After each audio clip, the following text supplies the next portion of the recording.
Revelation 3739. From the 8th of April 1946. Expediency of creations. God's will. Divine will is the foundation of all creation, and as it came forth from his hand it is good and serves its purpose. Hence his creations will remain unchanged until they have fulfilled their purpose, and this for all eternity, as long as they serve the perfection of the spiritual substances.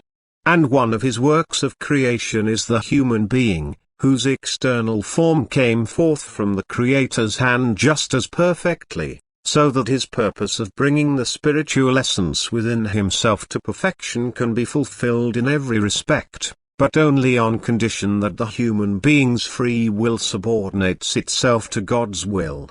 For God gave this creation freedom of existence so that it can determine its own fate, and therefore it is also able to act inexpediently, in opposition to God's will. A person's soul is intended to achieve the final goal on earth, and therefore it has to be able to manage its life independently from God's will, independently from fundamental law, so that it can emerge as a completely free spiritual being if it pursues its final goal. And thus the human being's external shape will in fact always be the same because it is God's creation. However, the human being himself will, due to the awakening of the soul, due to the spiritual substance's various degrees of development, demonstrate an entirely diverse character, and the opportunity of change is available to him throughout his earthly life, so that, at the end of his physical life, he no longer needs to be the same as he was at the beginning of his earthly course of life. His outer appearance also changes, but always in accordance with divine law.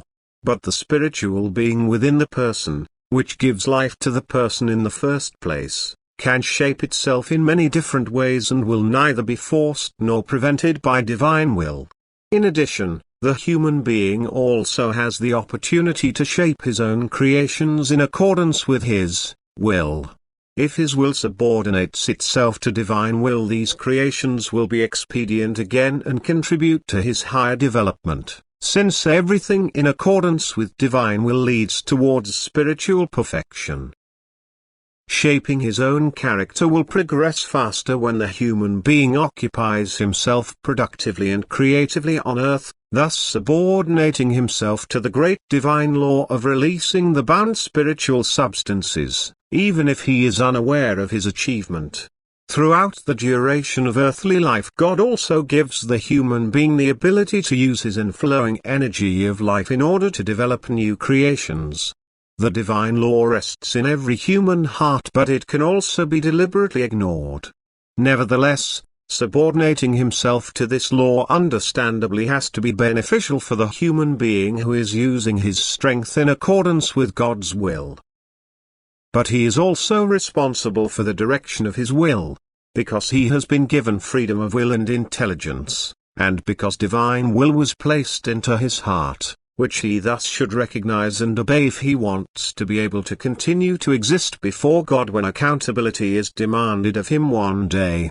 He will be answerable for the expedient use of his divinely created external form as well as for the creations which he voluntarily brought into being, because everything has to be in accordance with God's will and thus serve the higher development of the spiritual essence, or its inexpediency will be in opposition to God's will. Amen.